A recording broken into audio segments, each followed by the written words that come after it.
What's up, Broncos country? How's it going tonight, guys? Here, me and Muhammad coming into you guys tonight from Rocky Mountain Blitz. We're going to give our predictions this weekend for the Colts versus the Broncos, and just pretty much go over the game and what we think is going to happen. And like I said, give our score predictions. So, Muhammad, uh, we got the Colts this week, and this to me is probably one of the biggest games that the Broncos have had in years. Like, if we win this game this weekend, that pretty much to me that solidifies our spot in the playoffs. We'll be 9-5, and honestly, you win one more game, you're gonna be 10 and wait. If you win one more game, you'll be 10-7. And I just the Dolphins and the Colts, like I don't even care about the Bengals. The Bengals ain't gonna make it. They're too far behind that they're not gonna be able to get in. Our only real competition is the Colts and the Dolphins. And if we beat the Colts Miami. this weekend, we have the tiebreaker over them. Exactly. The Dolphins, I looked at their schedule. They have a rough, last four games. And a lot of those games are really good teams, playoff caliber teams. And some of those teams they got to play in the cold. We know the Dolphins don't play very well. So in the cold. But so the Broncos, they have to handle business this week. If they do, they get into the playoffs, in my opinion. Um, but take us through, Muhammad. Um, what are some of the stats that you saw, between the Broncos and the Colts? Like who, like defense wise, offensive wise. Give us your thoughts and some of the stats you found. Yeah, Eddie. I mean, I agree with you. This is a crucial game. I was looking at some stats. They're talking about if we win, our chances of going to the playoffs is like 87%. If we lose, it drops down to 40%. So that just tells you how important this game is. And I'm not really scared of the Colts, but the fact that this game is so important is kind of making me nervous, to be honest with you. Um, I'm kind of worried that Riley Moss is still hurt. He's not coming back. I don't think he's gonna play. For the love of God, I don't want to see Riley Moss. I was thinking about it earlier. Like, I mean, You I mean mean Levi Levi Wallace? Wallace. Sorry, Levi Wallace. Like, I don't want to see him. Like, I just have this fear that he's still gonna somehow manage to get into the game. Please, no, Vance Joseph, please. I hope that doesn't happen. Um, they're not good. Their defense is not good at third downs, Eddie. So I think Bonix is gonna have a lot of fun. I think he's going to score a lot of points. Overall, their defense is somewhere in the middle. Um,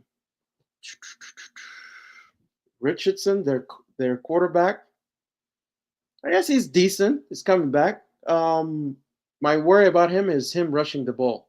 That's the thing. We have to get him contained. I think our defense will have a good handle on that. So overall, I would not say that the Colts are a bad team by any means. It's going to be a close game, Eddie. I think it is. I think Bonix is going to have to. He's going to score some touchdowns in this game, especially since their corners are not elite by any means. So yeah, man. I mean, it's an important game. I hope we manage to win it somehow. Let's go. Yeah. I agree with everything you said. This is an important game, and it does make me a little nervous too with how important it is. And honestly, though, Riley Moss ain't gonna play this weekend. I hate to say it, and honestly, I don't think he's gonna play next Thursday either. With the Broncos having a short week, um, since they got flexed into Thursday night next week, I just don't see Riley Moss playing. Like, I don't think he's gonna be healthy enough, but I think he will be back in time for the Bengals game. And I agree. Like, please, for the love of God, do not put Levi Wallace out there. For the love of God, like, if we really like, to me, I hate saying it, Muhammad, but if they put Levi Wallace out there again, they're asking to lose. 100%. They're it's either that or they're literally so comfortable putting all that pressure on Bo Nix. Because if Levi Wallace is out there, he's going to get torched. Just Eddie, the bottom if line. he's in the He's game, going. I'm gonna turn off the TV seriously, like because at that point I'll think that Mastiff is just trying to mess with us. There's no way I you feel put like him on he's the trying game. to lose. And they're Yeah, literally putting everything on Bo Nix. It's like, okay, yeah, we understand that Bo Nix is playing well. He's developing. He could probably put the team on his back, but you know, like don't do it to a rookie. Like, come on, man. Even if Bo Nix can handle it, don't do it. Just why are you going to make it hard on yourself? And a lot of people will talk to me like, oh, well, who else you going to put out there if not, Levi Wallace if Riley Moss ain't ready to go? I'd rather see Chris Abrams drain yes, 1,000%. please. I'd rather see him. You know what? I'm fine with him being out there, and I know he's a rookie, and if he gets beat a few times, but I don't think he's going to get beat nearly as bad as Levi Wallace did. I really don't. Yes, he'll probably get beat because he's a rookie. That's just going to happen. But I don't think he's going to get torched for a 70-yard freaking touchdown, and then give up 200. And I think what was it like? Levi Wallace gave up 215 yards to Jerry Jeudy. Like, that's insane. No, that right there is an immediate bench and cut.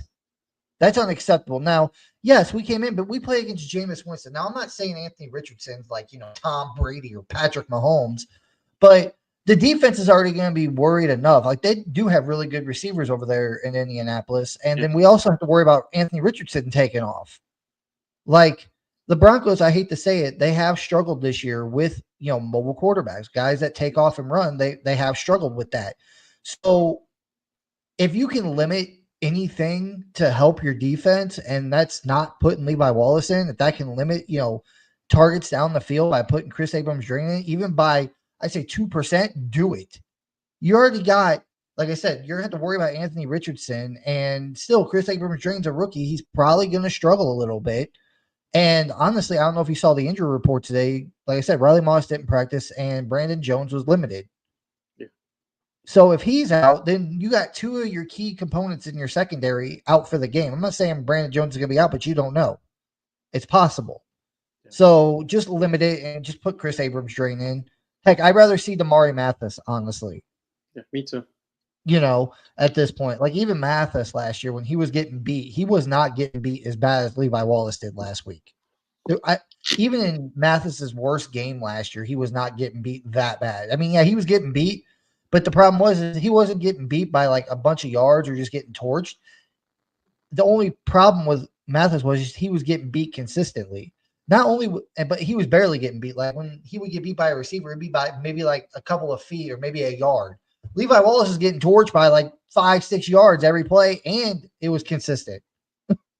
So I'd rather have, Mathis out there at that point because at least if he gets beat, it's not going to be by much, and he's probably going to make a play here or there that could probably swing the game.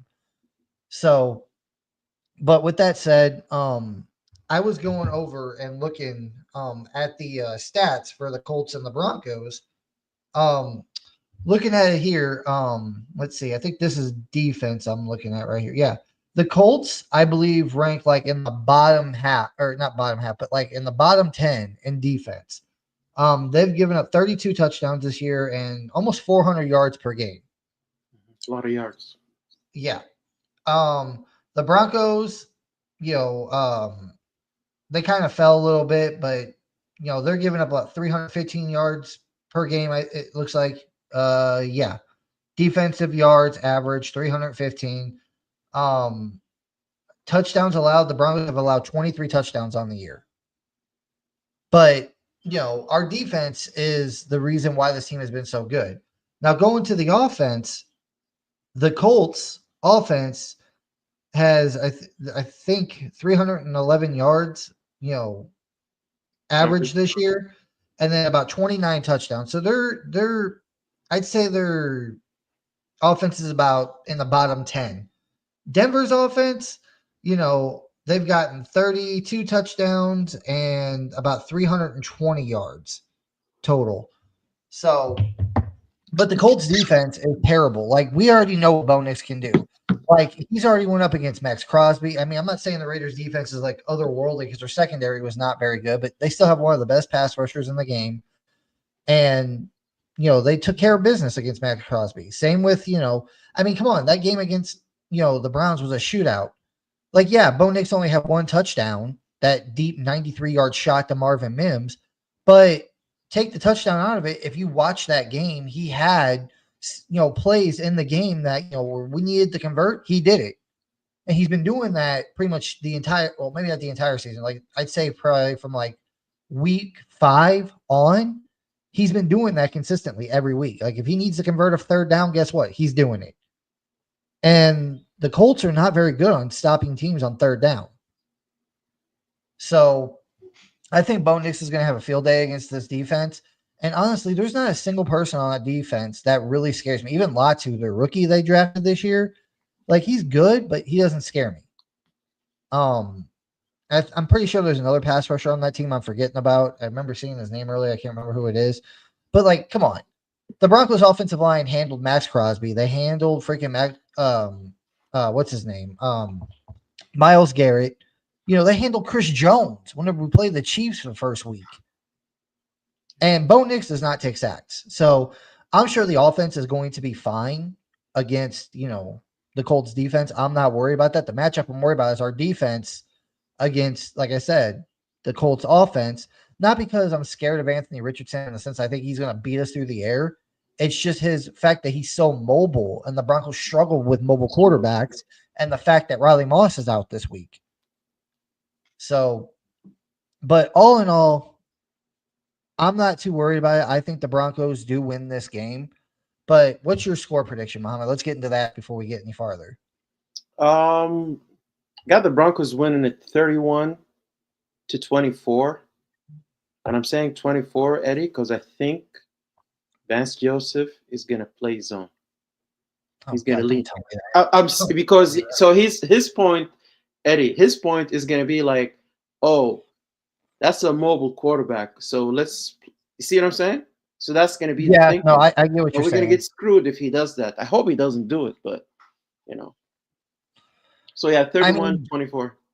That's understandable. I mean, whenever you're playing against a mobile quarterback like an Anthony Richardson, you want to keep everything in front of you and you want to keep eyes on him.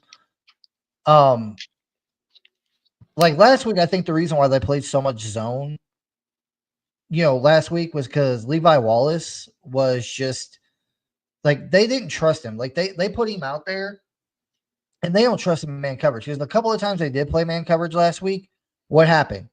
Levi Wallace was just getting freaking destroyed. But if you look at it as a whole, though, if you look at the defense last week, yeah, Levi Wallace was getting destroyed. At that point, you can't substitute what you do on defense for one player.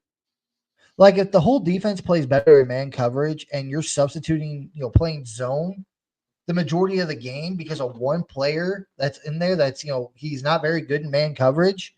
Like, look what happened. Even when we played zone, yeah, he might not have gotten beat terribly. I mean, he still got beat, but he wasn't getting beat as bad. But the rest of the defense was getting torched. Like, Jerry Jeudy was running across the middle of the field, wide open in zone. And you're like, where's the nearest defender? 10 yards over here. Exactly. Yeah. And you're like, the hell? Like, so that's another thing. Like, they literally changed their whole game plan from man coverage to zone coverage 2 weeks ago because of that simple fact, because they didn't want Levi Wallace to get torched, because once he got man coverage, guess what? It was over.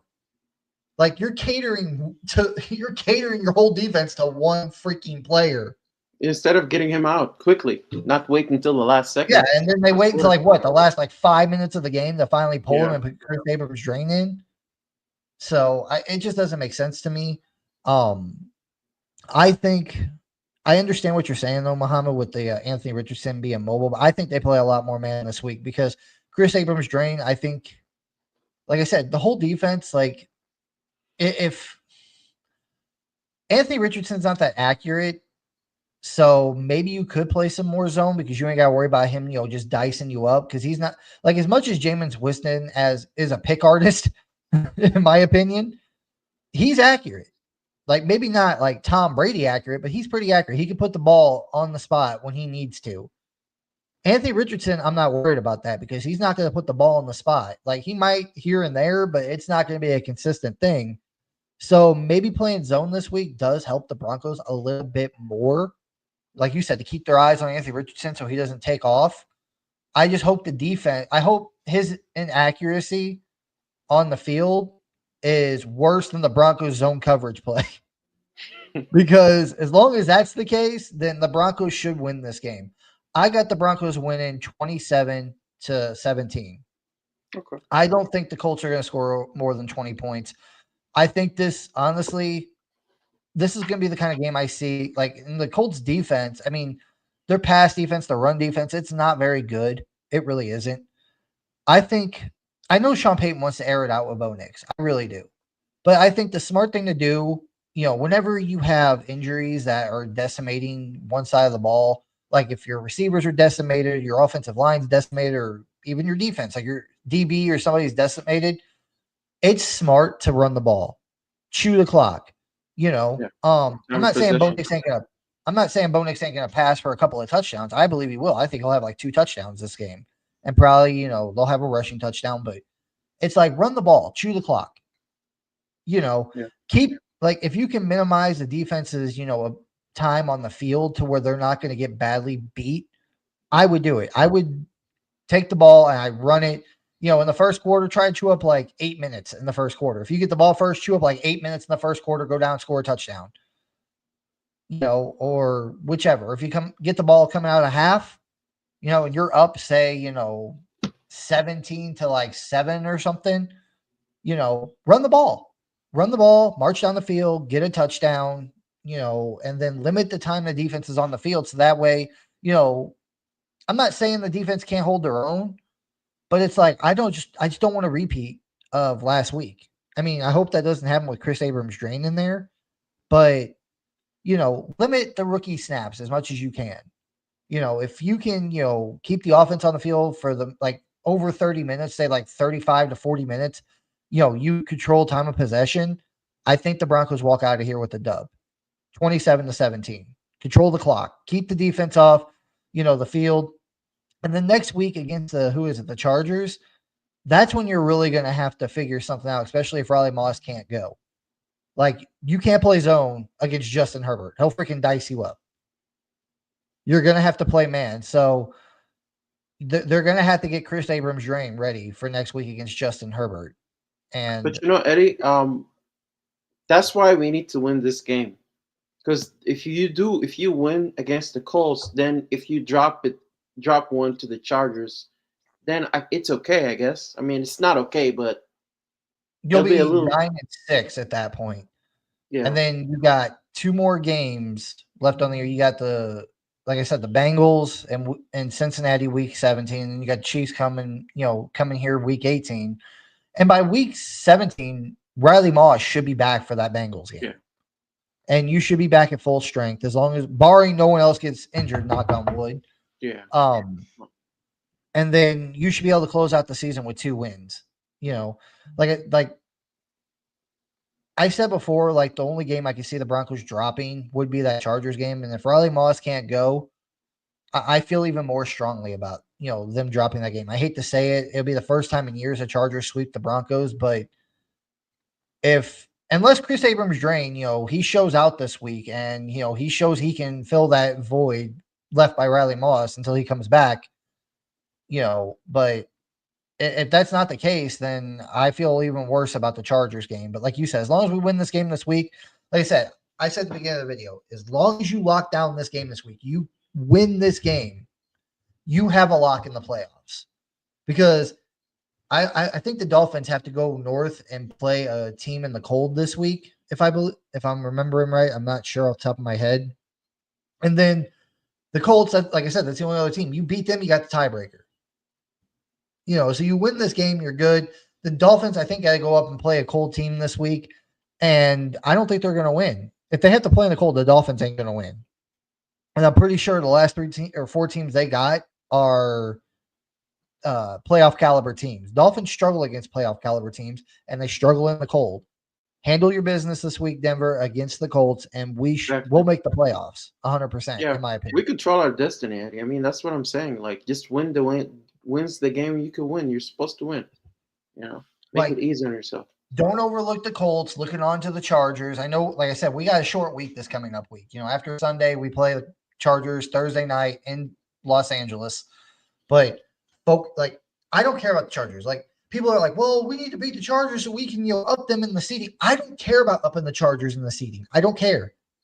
I care about making the playoffs. If that means being in the 7th seed, I'm fine with it. It'd be a little different if Riley Moss wasn't injured and, the Chargers were still charging and they didn't have Jim Harbaugh. It'd be a completely different story.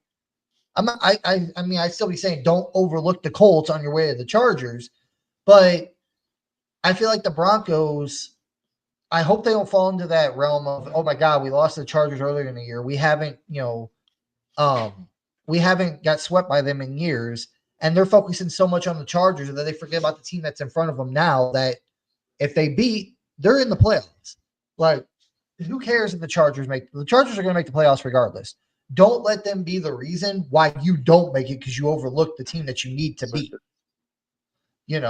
So that's my opinion. 27-17. Like I said, I think the Broncos are going to run the ball effectively, help the defense a little bit, because that's the one thing you need to do. When you have injuries or a young rookie quarterback that's struggling, like I'm not saying Bo Nix because he's not struggling in my opinion at all. But when you have that, a defense that's injured or injuries, you got a rookie quarterback or whatever, running the ball is your best friend. Control the clock and just even if it turns out to be a low scoring game, like 17-10 or 14 or 13 to 10, I don't care. Just get the dub and get out of there. Yeah. So, but Muhammad, any final thoughts before we get off here tonight? No, I mean just like you're saying, Eddie, we shouldn't really think that this is just going to be a walk in the park or anything. I mean, they're not a terrible team, but if we run the ball, hopefully no Levi Wallace. That's that's going to indicate for me how the game is going to go. If I see him, then we're going to have a problem. Yeah, we should win. Hopefully we see Estimate, a lot of Estimate, please. I hope that happens because we have to get this running game figured out, Eddie. This game going to the playoffs, we have to get it figured out. Maybe Estimate is just this incredible running back that haven't been given a chance yet. I mean, he plays a little bit, but not enough. So I just don't get it. I honestly don't get it. Like,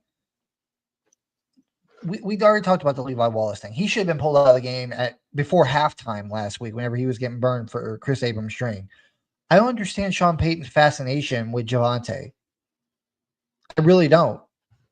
Like, you drafted a guy. When was Estimate drafted? The 5th round this year, or the 4th or 6th? I can't remember off the top of my head. I think it was 4th. You got this young, bowling ball running back that you pretty much drafted to replace Javonte. Because whenever that pick was made, I was saying in my mind, like, they drafted this kid because they're not re-signing Javonte after the season. They're moving on from him. Even if Javonte would have had a good, if he would have had a solid first half of the season, I believe they probably would have tried to trade him at the deadline. But you got that guy for that reason. You didn't just draft him to draft him. You drafted him to be a replacement for Javonte. And Javonte has been, I think he's averaging 2.6 yards a carry. Come on. Give the young kid some reps. Exactly. Seriously. I mean, McLaughlin, who's our scat back, our receiving type back, has got more yards rushing than Javonte does. And he's the bowling ball. He's supposed to be the wrecking ball to bulldoze over everybody. And that doesn't make sense to me. I understand, if they had to keep Javonte on the roster now because, Beatty, I think, is still hurt, that's fine. But make him the 3rd string back. Make McLaughlin the starter. Make Estimate your power back, to whenever you have short, yard situations or goal line situations where you need that bruising back to get in there, to get those yards or get into the end zone. Boom, there's Estimate. And the other one that still bothers me to this day, and if they bring him back next year, I'm going to go to the stadium and I'm going to smack Sean Payton. Please, for the love of God, I want to see more Troy Franklin. I am so sick and tired of seeing little Jordan Humphrey out there. I really am. Yeah. The whole excuse why they got Javonte still starting is, he's a great pass blocking back. I don't care. Just a freaking traffic cone would do good because Yeah, I understand that he's probably the best pass catching or pass blocking back. But if he can't run for more than 3 yards a carry, what's the point? You're literally Doesn't paying a matter. guy and running him on the field. Like, and that's pretty much just telegraphing to the other side, like, hey, we're probably gonna freaking pass here, because that's all he's good for. You could leave Estime in there for that. That he's about the same size as Javonte. He can be that guy.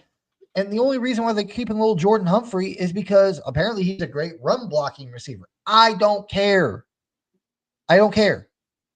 Like, get the young guys some reps. Get freaking Troy Franklin, Marvin Mims, Devon Vele. Get them out there. Like, Cortland Sutton. I mean, you got him. I mean, I'm pretty sure they got another receiver. If I'm forgetting somebody, I'm sorry. But it's like, get him off the field, man. You're wasting a roster spot on these guys. Like, I hope to God they do not bring back little Jordan Humphrey next year because I will go insane. I think And there's going to be a honestly, lot my of head changes. and I was talking to a buddy of mine earlier, and he was like, "Well, what would you do if they brought Javonte back next year?" I'm like, "If they bring Javonte back, that means they paid him money to just come in and be a pass blocking back." I'm gonna literally freaking go nuts on this podcast. I'm not gonna be sitting here like this. That wouldn't make any sense, Eddie. I mean, we're trying to win here, right? So, Yeah, and we should and give Bo Nix some help. Decent and running it's back. weird to say give the young guy Estime more reps because Javonte's only 24, but he's not. Ever since his injury, he's not the same player that we Yeah, drafted, I'm saying and that's sometimes you get okay. hurt Like and it, not the same player. it's time to move on. And honestly, one more thing before we go, Mohammed, I wanted to throw this out to you real quick. I know we kind of talked about it, and I was really high on the fact that I think I was saying at like during the offseason this year, I was like, after the season, I think Cortland Sutton's gone, especially earlier in the year when he wasn't playing, he was dropping everything. I'm like, he's gonna be gone after this year. I have to reconsider my stance on that. I don't think he's going anywhere. Yeah, I think they're going to pay him this offseason because he has become the most reliable receiver for Bo Nix. Him and Bo Nix have developed a core chemistry together.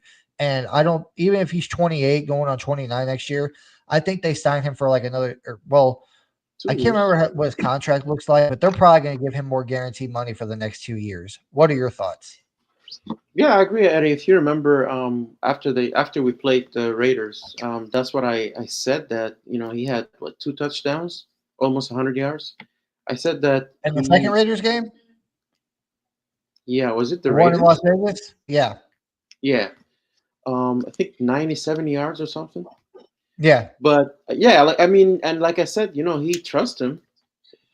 So that's what you need for your quarterback. If he's willing to get it, not ask for a lot of money, why not? 2 years, bring somebody in. Well, and that's the thing. Well, that's the last thing I wanted to say on here. I've noticed the two receivers that Bo Nix trusts the most, like that are his go-to guys whenever he needs a fourth down conversion or a third down conversion. The two receivers he relies on the most are Sutton and Vele. Really, yeah.